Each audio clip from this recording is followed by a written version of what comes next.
It's January 3rd. 150 aircraft of 3 military branches are in Venezuela.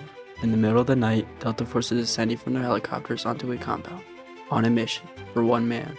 Nicolás Maduro and his wife had been captured. President Nicolás Maduro and his wife, Celia Flores, have been captured and flown out of the country. The United States military conducted an apprehension mission in Caracas, Venezuela, to bring to justice two indicted persons, Nicolás and Cecilia Maduro. Nicolás Maduro was born on November 23, 1962, in Caracas, Venezuela, into a working-class family. Before politics, he worked as a bus driver, a humble beginning that shaped his union involvement. It was in Transit Workers Union that Maduro first found his voice, organizing workers and aligning himself with rising populist politics.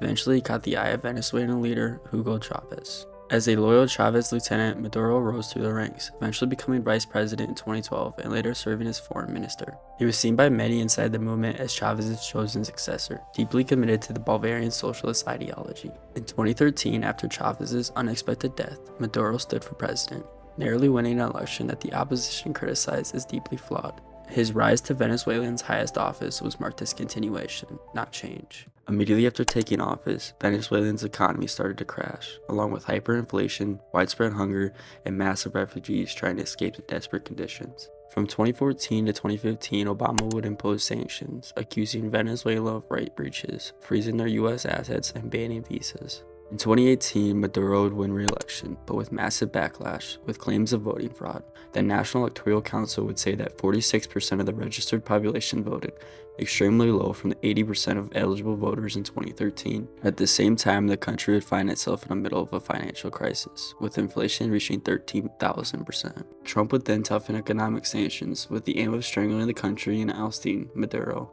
with Washington also imposing sanctions on the oil company PDVSA and the central bank. In 2019, Washington would place oil embargoes on Venezuela, with Trump in 2025 stopping oil licenses.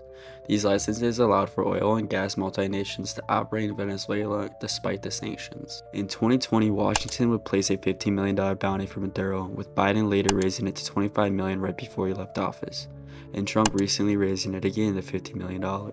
In 2024, Maduro would be up for election again. He would face Armando Gonzalez Urita, who would win the election with a vote of 70% to Maduro's 30%. Maduro would instead claim that he secured 51% of the vote and maintained power using military force, which would cause a massive outcry with protests. Many governments, including the United States, refused to recognize Maduro's proclaimed victories. Mass protests erupted. Accusations spread that the government had manipulated results and jailed opponents to maintain power. Around this time, Venezuelans' poverty rate was around 82.4%, with 50.5% living in extreme poverty. In August 2025, the United States started conducting airstrikes on boats. They claimed these boats were used by the drug traffickers. Then on December 29th, Trump announced his forces hit and destroyed a docking area on Venezuelan's coast, which he would claim was also used by the drug boats. In January 2026, the world watched in shock. The United States launched a dramatic military operation in Caracas, codenamed Operation Absolute Resolve, with the stated objective of capturing Nicolás Maduro and his wife. Thousands of miles away from traditional battlefields, U.S. Special Forces and intelligence units conducted one of the most controversial extractions in modern geopolitics, bringing Maduro and Flores to New York to face federal drug and narco-terrorism charges. In Manhattan federal court, Maduro and Flores pled not guilty to multiple charges, including narco-terrorism and cocaine importation conspiracy. They both await trial.